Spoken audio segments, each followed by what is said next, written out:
أعوذ بالله من الشيطان الرجيم بسم الله الرحمن الرحيم الحمد لله وكفى ثم الصلاة والسلام على عباده الذين اصطفى وبعد السلام عليكم ورحمة الله وبركاته musidɓe an julɓe tedduɓe teddirɓe diina l'islam kala ka wawɗo wonde e hoore laalagal adna on musidɗo moɗon Abdallah Diallo salmini on salminago diina salminago l'islam salminago yimɓe aljanna ka aljanna yo Allah waɗu en fu meɗen jeyaɓe yimɓe aljanna yo Allah taw hara en fop meɗen en rinɗinama enen e mawɓe meɗen wurɓe e fatiɓe e natugol yite jahannama ya rabbal alamin. Haray hande kadi muuyowo on muuyi en wawi fottugol ka duɗal meɗen ahlu sunna wal jamaa e nder Belgique fi alluwal sumayengal ka page meɗen Facebook lawol kisal ɗo. Mi turiki Allah subhanahu wa ta'ala yo Allah hisina ono wonɓe e ndarude e ndaro yeyɓe e feƴƴino yeyɓe e natugol yite jahannama. Yo Allah tabintin en ka lumboygol sirate ya rabbal alamin. Moƴƴere ko ɗaɓɓa e ndu lewru ko yo Allah hon okku en ya rabbal alamin. Jomiraɓe andeji yo Allah ittan on andeji moɗon sabu teddugol ndu lewru. Ɓe fayɓe mum murtima murtiraɓe yo Allah hon artirɓe lawol pewal. Bandiraɓe meɗen buy hino tori du'aji fi ɓiɓɓe muɗum ɓen yo Allah fewnana on. Haray musidɗo meɗen haray no woni hino joga insha Allahu ɗen tori Allah yo Allah jonnitu en mo no yawiri no newori ya rabbal alamin innahu waliyu zalika wal qadiru alayh.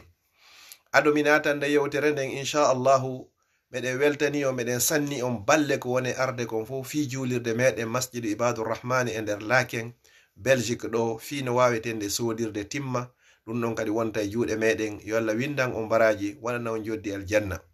Haray ko hikkiɗon insha Allahu en yewtuno nde ñande fi zakkaji ɗin ɗen toriki Allah yo jama on fof wakkilo itta zakka on no yawiri no newori si tawi ko wowɓe ittugol ka sumaye ɗo wata yango aɓɓa jawdi hara ko nin jawdi kadi woni ko lettiroyteɗa yawmal qiyama. Si tawi Allah innima e nder mbuuɗi wulure be 1000 euro be ko 25 pet o oblige ma ya ittu luttuɗin ko an andi sa itta e sadaka e sa ittata sadaka musidɗo jiɗɗo tedduɗo ta añan ɗin ɗon hoorema ko wata wonde sabu ko lettoyma yawmal qiyama. Haray ɗum ɗo gasi ɗum ɗon feƴƴi haray e weltanike neniraɓen e bandiraɓen fop ɓe nani bayana mo waɗɗen on hecci hanki fi moragol mesh e gollugol e salonji mesh.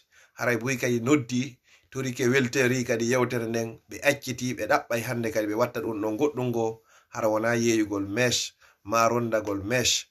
Inchallah ɓe weltanike neniraɓen e bandiraɓen fop sukaɓen kadi buy itti coiffure ko wanno kon sabu nanugol makuje nelaɗo ɗin yo Allah windan on baraji tabintina on. Haray ɓaw ɗum ɗo feƴƴude fo inchallah hande yewtere men ɗen ko honunde yilato ko nelaɗo sallallahu alaihi wasallam ɓe maki irhamu man fil ard yarhamukum man fis sama. Yurme ɓe wonɓe ka leydi on wonɗo ko kammu on kadi o yurmete on. Arrahimuna yurmeteɓe tago Allah ngun yarhamuhumur rahman Allah kadi yurmeteɓe. Yo Allah waɗi en yurmeteɓe Allah kadi yurmina en o malla en o danda en yiite o okka en jannatul firdausi laala. Musidɓe julɓe tedduɓe ɓe addanayi on ɗo mise tati pet seede bani adama no hani wongol neɗɗo yurmeteɗo, neɗɗo muññiɗo, neɗɗo yaafotoɗo, yurmeteɗo tago Allah ngun haysi tawi hara ko kulle ɗen. En ƴettay misal e ɓurɗo moƴƴude e tagefa ngon fuu ɗum ko Muhammad bun Abdullah alayhi sallallahu alayhi wa ala alihi wa sahbihi. O ɗo nelaɗo sallallahu alayhi wa sallam ñande goo ɓe ƴettuno hiɓe yalti fi juulugol futuro mageje ɓe yaltiti e Sayyidina Al-Hasan ma Sayyidina Al-Husayn goɗɗo e maɓɓe ɗeɗo ko taniraɓe maɓɓe ɓe naati ka juulirde tawi hiɓe sekkiɓe adumi feƴƴude ɗon taw no woodi babaɓe goono ton ɓe ƴettata ɓiɗɗo mum ɓe inda kamɓe ɓe susata ɓiɗɗo fodde o heɓari lebbi 3 lebbi 6 lebbi hitande fa ya subhanallah Allah neminama nema tawa ƴettata on ɓiɗɗo inñinamo nelaɗo wa sallallahu alaihi wasallam ɓurɗoma moƴƴude on oɗo kanko o dankino hay tanira e makko ɓen wona fere ɓiɓɓe makko ɓen tanirawo ko ɓiɗɗo tanirawo no weli ko ɓiɗɗo ma ɗum ko ɓiɗɗo ma non. Nelaɗo sallallahu alaihi wasallam yaltidi e ɓeɗo ɓe naati ga julirde tawi ko addi ɓe ga julirde ko fi julnugol futuro mageje ɓe habbiri ɓe naati e nder julde nden hiɗen andi no yankineyare e kulol Allah ko nelaɗo sallallahu alaihi wasallam jogi kon si ɓe naati e nder julde. ɓay ɓe yehi ha ɓe sujji ka leydi, kumpay kun ari jooɗi ka dande nelaɗo sallallahu alaihi wasallam ka ɓe sujji ɗon. hiɗon andi tum pay koye ƴewa hoore ma jooɗo ka ɓaawo jooɗo ka dande. ɓayo sujji ɗon hakke nelaɗo ko Allah hebbini fondo maɓɓe yurmede, ɓe sujji ɗon. sahaba ɓen sujji ɓaawo ha juuti, ɓe miiji piiji fuu. ene hara nelaɗo ƴettitama hara ɓe fatiki ka ɓe sujji ɗo, sabuna o sujudu juuti. woɓɓe ni no gasa hara ko wahyu on woni tippade nelaɗo ka ɓe sujji ɗo. goto e sahabaɓe ton o ɓanti, o tawi han joni nelaɗo sallallahu alaihi wasallam hino sujji, o sujjiti ɗon kadi. ɓay ko ɗum woni ñawore nden. sa adike a ɓantike tawa imamon ɓantaki a tewaki, ko ya sujjidu kadi ka tawta imamon ka wonno ɗon ton. ɓay o ɓanti ko tawi han joni nelaɗo sujji, o sujjiti kadi. wono e nela pay koye fiji ka ɓaawo nelaɗo ka dande maɓɓe ɗon sallallahu alaihi wa alihi wa sahbihi wa sallam. hande pay kunkun immanino hoore muɗum si nelaɗo ɓanti ka sujudu. ɓay ɓe ɓanti ka yehi ha ɓe timmini julde nden, ɓe tayyike, ɓe salmini, ɓe yilti, ɓe fewti sahabaɓen ɓe makini nelaɗo hari men huli, men hulanima. ko fi honɗum sujudu on juuti, hari men miijiki wada taw hara a wonki makin ƴettitama ka sujjuɗa ɗon. woɓɓe ni hari men miijike wata taw hara ko wahyu wone arde, sabuna o sujudu juuti hande. nelaɗo sallallahu alaihi wa alihi wa sahbihi ɓe maki wona hay hunde e muɗum, wona wahyu, mi ƴettitaka kadi. kono ko kun ɓiɗɗo awo ɓiɗɗo an ɗo, o jooɗi ka ɓaawo an ka hoƴƴudu, mi huli wata mi ɓanto, mi liɓa mo, ma wata mi ɓanto o yana, ma ɗum mi maƴinamo, mi itta moy ko woni fijude kon e hoore am. Allahu akbar. mi tawi yo mi wonu ɗon mi sujja ɗon, o fija ɗon hande ɓernde makko waali wo, so o immoyki on say noon si mi ɓanto. inna lillahi wa inna ilayhi raji'un. sallallahu alayka ya rasulallah. Allah yo ɓeydane jamɗe kisiye. ɓurɗo moƴƴude tageefo ngon, paykun e ka ɓaawo makko, o ɓantotako sina tuma nde paykun kun immi. mo be meɗen yo ndaru ɗon hoore muɗum, alhaali ma on, an e ɓiɓɓe ma ɓen e ɓiɓɓe julɓe Allah ɓen. hunƴendi ma ndin, kirminel yagal ma ngal, luubagol ma ngol, piyugol ngol, tentini non enen baabiraɓe ɓen. piiran monano sonnajo on ittay ɓiɓɓe ɓen, ma sonnajo on kay monano babajo on ittay ɓiɓɓe ɓen. awa andu ɗo sa yurmatake koy, Allah kadi yurmatake ma. neniraɓe baabiraɓe tedduɓe, ko ɗum ɗo wonno alhaali ɓurɗo moƴƴude tageefo ngon. an e oɗo on eɓɓidirtake hay e hunde ko ni o yurmirano ngo tagu. wosa naati e juulirde, a tawi pay koye ala sonkude nder ton, doga fija, wo haray feƴƴuɗon. fi honɗum ɓen mawɓe wonɓe ɗon saliɓe koye pay koye ara ɗon, ɓe mara ko lontoɓe jango. nyandego paykun ko waddi e mawɗo. paykun kun Allah okki kun hikma, Allah okki paykun kun faamu, o hunji Qur'an, o hunji sunna. kono tawi ko paykun o jangi, o faami ko honɗum e baraji woni e juulugol e saffa yeeso. ɓaynelaɗo sallallahu alayhi wa alihi wa sahbihi wa sallam ɓe maki Allah e malaikaɓe makko ɓen kaka saffa yeeso ɓe juulata. paykun kun ari law, naati ru'i jooɗi ka saffa yeeso. mawɗo go naatoyi ton, mo anda diina hay e hunde, ko andi wo ko hunƴuɗo, ko ɗum ɗo men tawri, hay si tawi ko tawra kon hina ko yaadi e bindi. jokkugol ko tawi kon hino moƴƴi, kono ko tawi lundaki bindi. no mawɗo on naatirno na pilasi lellu, hewtugol makko tun woni paykun imo, o raɗi paykun kun, o immini kun ka saffa yeeso. paykun kun ko adduno kun ɗon ko gollitirgol makko nelaɗo fi heɓugol baraji ɗin. mawɗo on raɗori ɗon paykun kun ka saffa yeeso, fi ko ɗum ɗo men fini men tawi. paykun kun kadi accanari mawɗo on, o yennari mawɗo on, kono o yewtiri mo hikma e faamu wonande faamowo.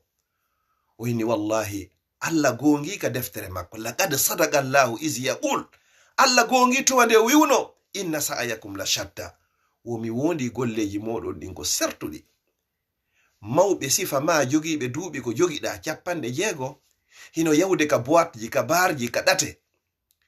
poɗo ya suka ɓen addaɓe ka nder juulirde, fiyoɓe iw ko ɓe boni, ko ɓe iw ka boni ton ɓe ara ka moƴƴi.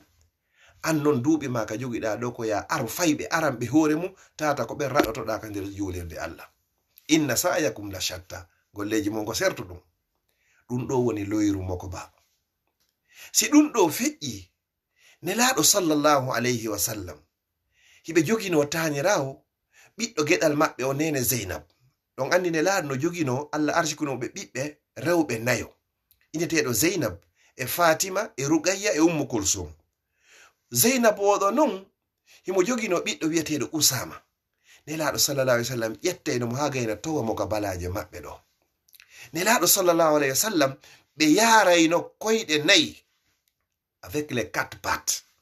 Wasi goɗɗo himo ladude ɓe jugga juuɗe ɗen ka leydi hara hiɓe rugude, hara Al-Hasan e Al-Husayn hiɓe ka hoore ɓawo nelaɗo, hara nelaɗo no tarade nder suudu no.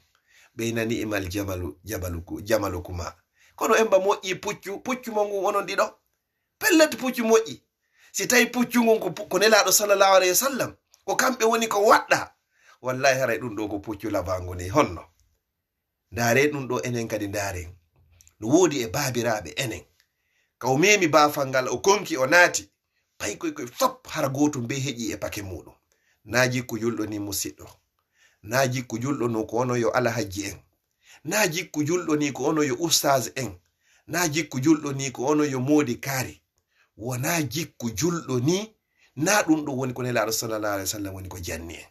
Yurme tagu Allah ngo, Allah yurmete on. Sa yurmetake ɓe wonɓe ka leydi o wonɗo ka kammo o yurmatake ma. Yurmegol tagu Allah ngun, si a yurmama tagu Allah ngun hay so tawi hina bani adama Allah okkirte moƴƴere sabu moɗon. Ndare musidɓe julɓe tedduɓe, goɗɗo Allah no okkiri mo aljanna sabu ko o yurma bareru, sabu ko o yurma rawandu. Bare ko anduɗen kon bare ko ha ɗon. Allah okkiri mo aljanna sabu ko o yurmandu kon. Ko hono ɗum ɗo woni oɗo neɗɗo o yahu o seppi ka ladde ha ɗon ka ebbi mo warugol. O aroyi o tawi koloyru, o tippi ka koloyru, o yari ha o ɗonɗiti, o yetti Allah. O yehi ha o mutoyi, o fotti e bareru hino laha, rawanu ndu hino laha, hakke ko ndu ɗonɗa. Ndu nyami no jare ha eɓɓika ndu maya, hakke ɗonka. O ndari ndu rawandu ha hunde juuti lutti. O indi pellet, ndu bareru ɗo hewtindu e ɗonka e tampere sifa ko heɓunola. O indi kono pellet ndu bareru ndu wawana tippanade hoore mayru ka koloyru, ndu ƴogana hoore mayru ndu yara. O yiltiti, o ƴetti kuffuwal makko ngal, paɗal makko ngal, o tippi ka nder koloyru, o hebbini ngal ndiyam, o jogoroy paɗal ngal hunduko makko ngal, o immi o ƴewi, o ɓannari ndu bareru ndu yari ha ndu ɗonɗiti. Allah yetti oɗo, weltani oɗo, jarni oɗo, sanni oɗo, dandiri mo yiide sabu ɗum ɗo, okkiri mo aljanna sabu ndu rawandu. Si tawi Allah okkori goɗɗo, dandiri mo yiite sabu ko himo yurmini rawandu bareru, ko on ɗum sikkuɗen musidɓe si goɗɗo yurmini bani adama wi'uɗo la ilaha illallah muhammadun rasulullah sallallahu alayhi wa sallam. Tentini fewno ɗo ka alhaali o fewndi ɗon ka leydi meɗen lagine. Mi toriki Allah yo Allah ɗuɗɗin sifa ɓeeɗo. Goɗɗo naatiri yiite jahannama sabu ñaariru. Nde oɗa no naatira aljanna sabu bareru, oɗa himo naatirde yiite sabu ñaari hun. O humi ñaari hun kon, o okkoraari kun ko kun ñaama, o accitaari kun kun yaha kun hoccanoya hoore makkun ko kun ñaama. Allah ukkiroymo ɗum ɗo yiite jahannama. Mi nanno nyande go Ahmad Sow taalay ɗon ka meɗen hino taala, yo Allah yaafo mo, ɓay mi nanino wonde ma o wonde o feƴƴinino. Yo Allah yaafola yaafomo. Wo nyande go pay kun naɓa no jande ka karamoko mum. Tawi non karamoko makko no ñaaɗi. Si karamoko makko nangi piigol pay koy hay goto susata solnugol. Ɓe piyey pay kun hande ɓernde maɓɓe ɓutti. No woodi karamokoɓe jannayɓe kadi si ɓe fuɗɗike piigol pay kum ɓe piiray kum mone. Ɓe piya ha barma. Na ɗum woni diina, na ɗum woni jandugol. Piya ha barmina, ɗum tawaka ton. Hino hulɓine no piye, kono na sifa ngal piggal non. Kumpay kun ɗo non o naari o tawi si karamoko makko fuɗɗike piide ɓe, goto susata intervenude. si karamoko makko fuɗɗike kadi piyugol neniraɓe ɓeyguli muɗum ɗin goto sulnata gotata susata solnugol paykon kum manditi ɗum ɗo wonoyno ha kum paykon kun nawni o nawni o acci yahugol jangoygol wo o nawni non ha nawnare nden tiiɗi ha ɓe taƴanimo ɓe felliti wondema pellet oɗo o mayay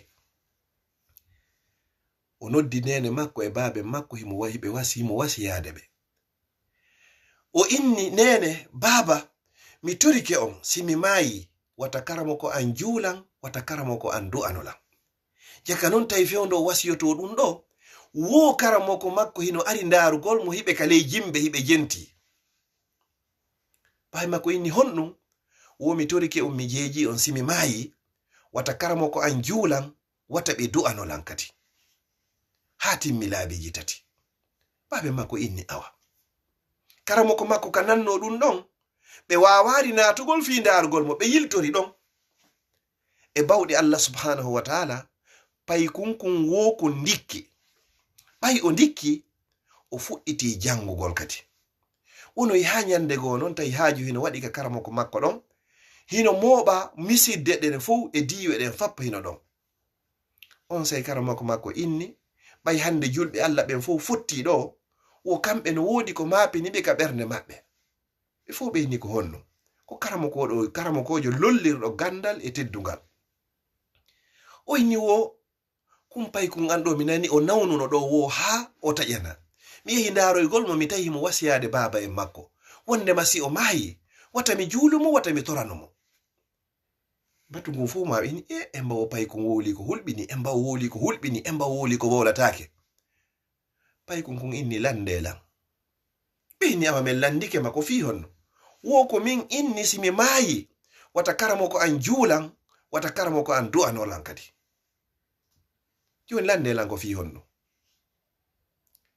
pay kun inni komi innani ɗum karamoko an ɓe si ɓe nangi piyugol goɗɗo e amen ɗo fi jangugol hay e goto salatako hay goto jeejataɓe ɓe jaɓa goto innataɓe yo ɓe accu ɓe acca goto innataɓe yo ɓe munyo si ɓe nangi piyugol kadi neniraɓe amen ɓe ɗum ko ɓeyguli maɓɓe ɗin goto solnantaɓe ɓe jaɓa ɓe piyay ha ka ɓernde maɓɓe nden ɓutti o joni noon ɓay kamɓe kadi ɓe yarlantako ɓe munyantako ɓe yurmatake ɓe wawi ɓen si tawi ɓe toriki kadi wawɗo on kadi accantaɓe joni noon ɓay ɓe accanta tago Allah ngu jeyɗo tagu ngun kadi accantaɓe ko ɗum si menni wata ɓe juulan wata ɓe du'anolan ɓay miɗo andi Allah ƴettata karamoko makko on sawi ɓe sintiri ɓe inni e yo jaka ɓay mi yurmatake ɓe mi wawi ɓen wawɗo lan on kadi yurmatake lan o inni hi ɗum ɗo waaji karamoko makko waaji dental mbatu ko wonno ɗon kon fof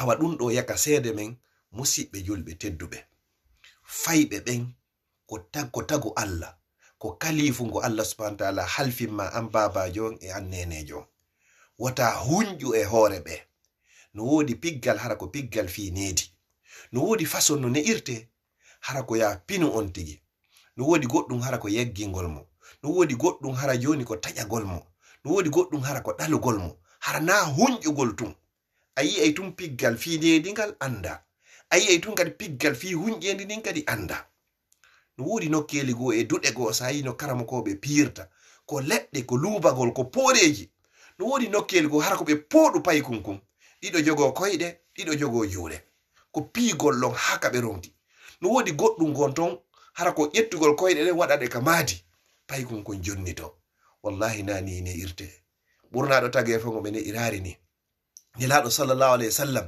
ɓe fijude e fayɓe ɓe feƴƴayno e teren faɗu ballon hara paykoy no fijude ɓe hiwro paykoy koy nelaɗo sallallahu alayhi wa sallam ko ɗum ɗo wonno jikku maɓɓe haa si Allah manti ɓe o inni wa innaka la ala khuluqin azim ɓe woni Muhammad wallahi ɗa jogii jikku moƴƴo mo be men non yo ndaaru ɗi mise ɗo ɓay ko ɓurɗo moƴƴude tageefo ngo waɗi ɗum ɗo ndara sa ñentinimo mi darnira yewtere anden honɗum ñande go gooto Allah arci kono mo ɓiɓɓe 10 worɓe ko tawata mo beeno yeli yo Allah okkor kala mo jogaaki ɓiɓɓe wuurayɓe waɗayɓe waɗaɓe barki foti ko rewɓe foti ko worɓe ko Allah okkuma o jaɓo weltora o ari o tawi nelaɗo sallallahu alaihi wasallam no fijida e ɓe tañiraɓe maɓɓe Seydina Al-Hasan e Seydina Al-Husayn.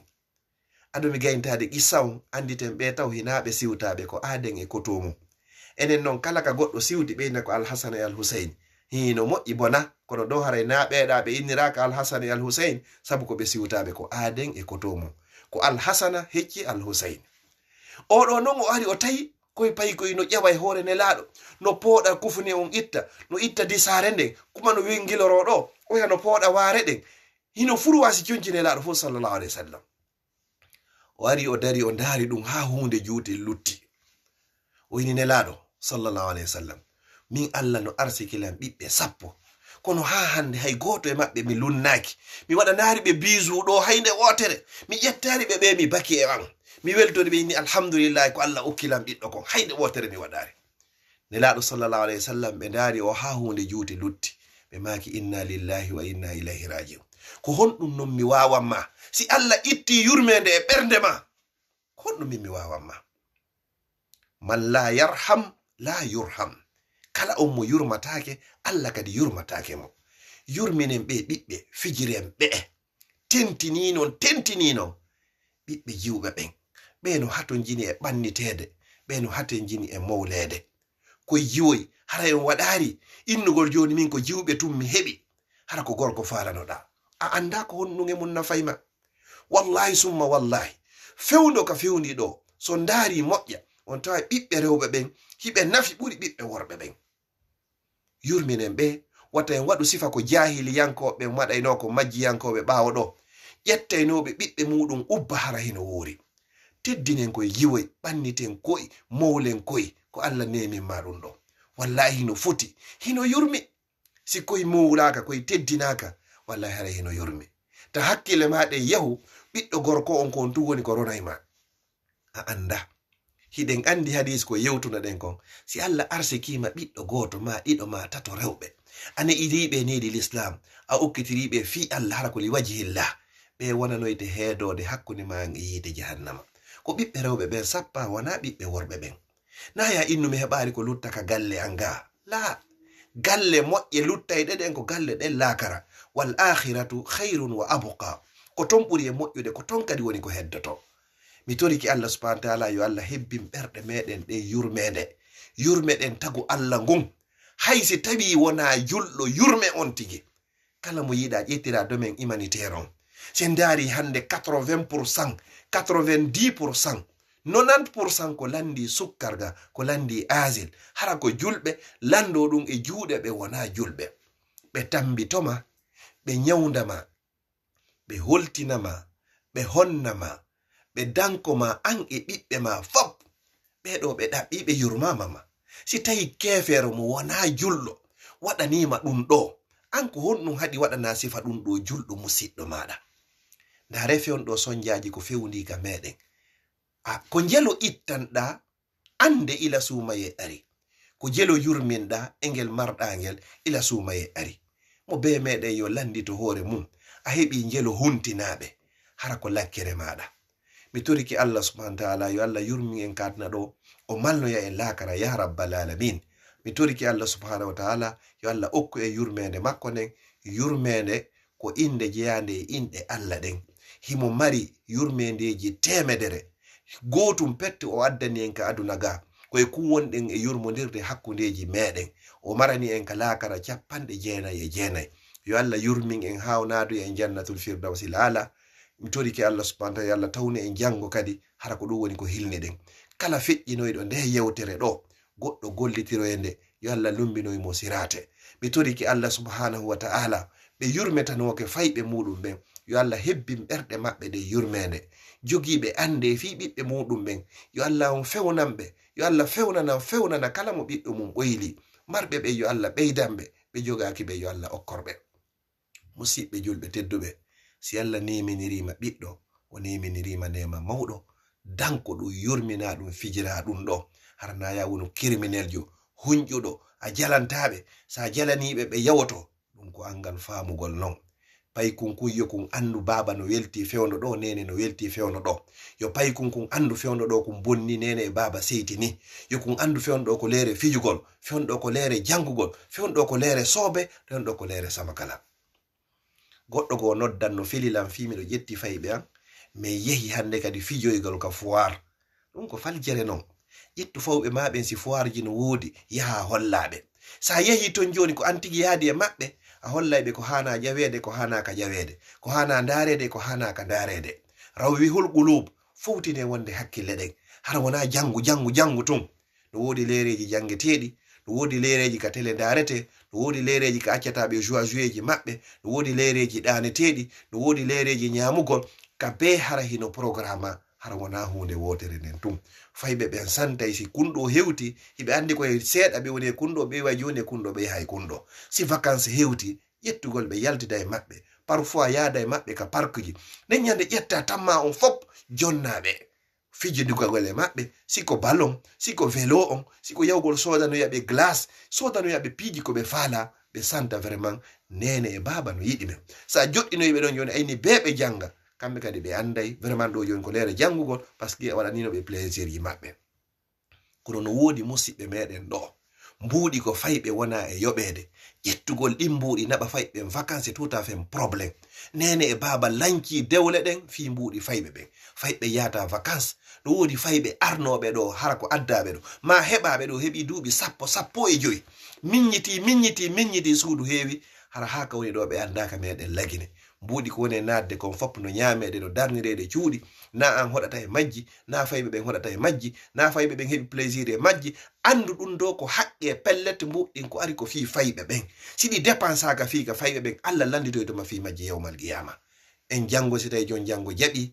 Wassalamu aleykum wa rahmatullahi wa barakatuh.